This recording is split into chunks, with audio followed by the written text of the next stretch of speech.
Bring in Tennessee Republican Senator Marsha Blackburn. Senator, welcome. Good to be with you. Thank you so much. So Elon Musk is asking government employees to basically lay out what they've accomplished for the taxpayers over the past week or so. That is triggering some of your colleagues. From Senator Tina Smith, quote, "This is the ultimate dick boss move from Musk, except he isn't even the boss. He's just a dick. I apologize for the language. I consider this a family program," but that's what she said. What do you make of it? What we know is happening through the DOGE efforts and through Congress and the work we're doing is accountability for the U.S. taxpayer. We want people who have been working jobs, many of them working remote, not showing up to the office in years, many of them working only one day a week in the office. Tell us what you're doing with your time. You know, this is what happens in the private sector, and everybody has to fill out a report every week. Tell us what you're doing. What have you accomplished? What are your challenges? Where do you need additional help or support? That is what you call proper management. And we have federal employees that are saying, we don't want to do that. We want to do whatever we want to do on our time. And that is not acceptable. A big role for you since the past month or so has been confirming the Trump cabinet. You were there at the White House when Kash Patel was sworn in as FBI director.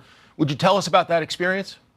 Oh, yes, indeed. I was thrilled to be there with him. Senator Cruz and I were there, and we so enjoyed being a part of that. It is so important that we get the FBI back on track, that we eliminate two tiers of justice, that the American people know they can trust the institution. And, you know, Mike, just like with employees saying what they're going to spend their time doing, the American people want to see that transparency, accountability, and trustworthiness in all federal government positions. That's why we're pushing the president's agenda to be sure that we're right-sizing and downsizing the federal government. As you know, the nation's governors have been in town, and President Trump and the governor of Maine got into it over the issue of transgender athletes. Colorado's governor, Jared Polis, offered this reaction. I want to play him, and then I'll get you to respond. Sure. We always hope that people can disagree in a way that elevates the discourse and tries to come to a common solution around what the issue is. I don't think that disagreement was necessarily a model of that. Are you surprised the Maine governor picked that issue to pick a fight with the president inside the White House? You know, Mike, this is one of those defining issues between the left and the right.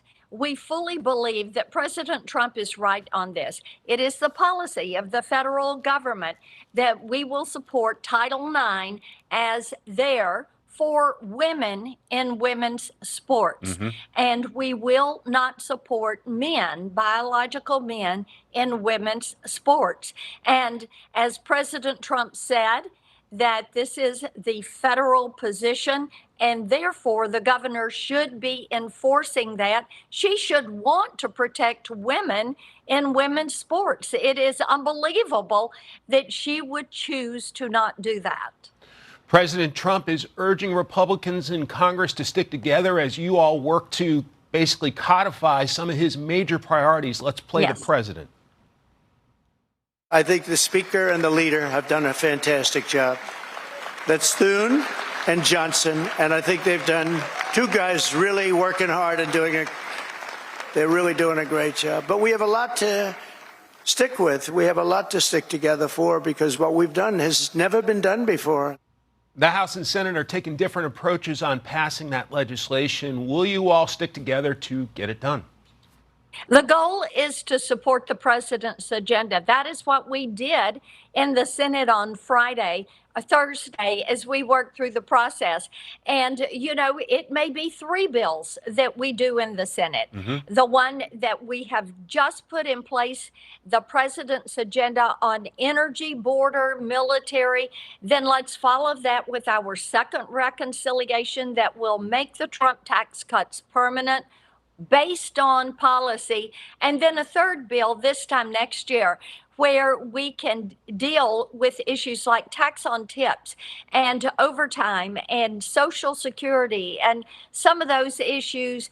And what we do not want to do is to preclude as much as we can cut. We want to make as many reductions in federal spending as we possibly can. So let's not shortchange ourselves. Let's not say we're happy with the trillion or 1.5 trillion or 2.5.